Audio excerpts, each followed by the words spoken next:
আসসালামু আলাইকুম। বাংলাদেশ জামাত ইসলামী আজকের মূল ভিডিওটা মূলত তাদেরকে নিয়েই, যারা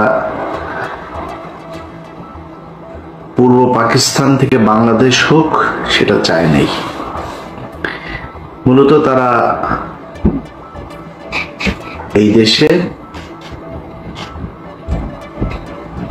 যে স্বাধীনতা পরবর্তী সময় সেই দেশে বসবাসের অযোগ্য। তারা বাংলাদেশের একটা অপশক্তি, পাকিস্তানি অপশক্তি।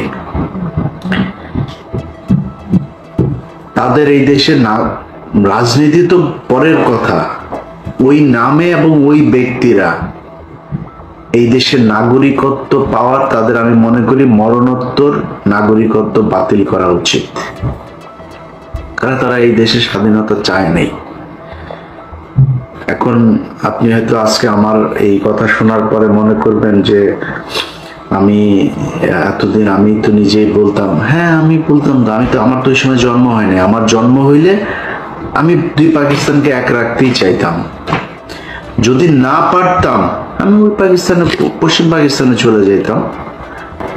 আপনি পশ্চিম পাকিস্তানের পক্ষ হয়ে যুদ্ধ করলেন, পূর্ব পাকিস্তান স্বাধীন হয়ে গেল, আপনি আবার পূর্ব পাকিস্তানে থাকার জন্য আপনার এত খায়েশ কেন? আবার পূর্ব পাকিস্তানে আপনি রাজনীতি করবেন, সেই দলেই রাজনীতি করবেন, এত ঘাটতারামো কেন?